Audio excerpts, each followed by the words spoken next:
Well, everyone, I wanted to break down some of the reasons why I hate the iPhone SE 3. Now, I just made the exact opposite of this video, talking about why I love this iPhone. Now I want to go ahead and bring it back to the roots and pretty much be negative and be a little bit, critical of this iPhone. It's definitely not perfect, no iPhone is. But let's start off with the price. I mean, I've talked about this iPhone's price tag way too much already, but I believe this iPhone was a good $299 iPhone. In fact, I was expecting them to drop the price. I wasn't expecting them to keep it the same price. And the fact that it's $29 more than its predecessor is actually pretty insane. Now, there's a lot of factors at play, inflation, all these other things, but the iPhone SE 2 design was already stemming from an iPhone 8 design, and this design is many, many years old. I'm sure the parts have gone down. I'm sure everything has gone down in value at some point within the last several years. So it's so crazy that this iPhone went up in value. And it's weird that Apple is actually kind of, expecting this iPhone not to sell as well as they expected, and that's probably due to the price tag and the pricing whole structure, in my opinion. Now, that does bring me to the design. This design is pretty outdated.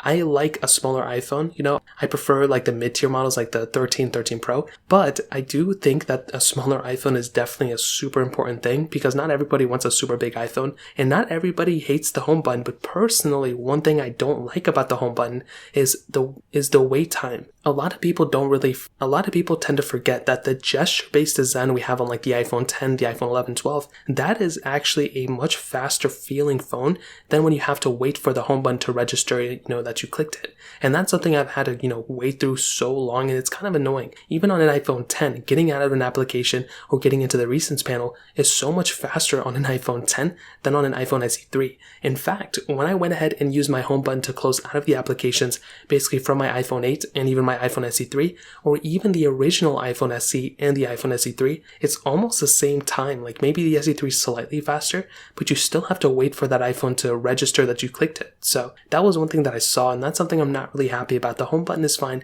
I actually love Touch ID. That's kind of a feature and pro of this phone, but you have to wait for that home button, which slows things down. Now, another big thing is with the camera. This is a very interesting thing, and I don't know why Apple didn't bring certain features over. So this camera is severely outdated. Going from an iPhone SE 2 to the SE 3, pretty much the same camera. I've already done a camera comparison between these two. Same exact thing between both. You can do 1080p on the front, you can do 4K at 60 on the back, and that's pretty much been the norm since the iPhone 8. So the iPhone 8 had this capability, and now we have the same exact thing going on with this iPhone 2. It genuinely doesn't make any sense to me why Apple stuck with this specific way, and they didn't bring, cinematic mode, which could have been brought over to this phone.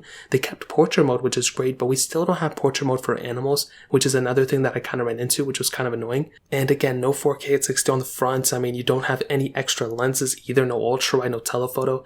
I understand they want to keep it in the same body, but things could change. I mean, they could go ahead and change the body if they wanted to, like they've done before. So, I mean, those are the main reasons why I'm not a humongous fan of the iPhone SE 3. I think the pricing is too high. It's not a bad iPhone, like I mentioned, but it's not a good iPhone for the price tag. I've said this example before. If the iPhone, 13, for example, was a $3,000, that doesn't make the iPhone 13 a bad iPhone. It's just a really bad iPhone for the price tag. And personally, I think the iPhone SE 3 is, almost twice the price over what it should be, in my opinion. So they're still going to sell a lot, but that's kind of what I have to say. If you have any other questions or anything, let me know in the comment section below. Hit the like button, that would mean so much, but definitely hit that subscribe button. More importantly than everything else, I love every single one of you guys. Hopefully I'll catch you guys in the next video. Peace out till then.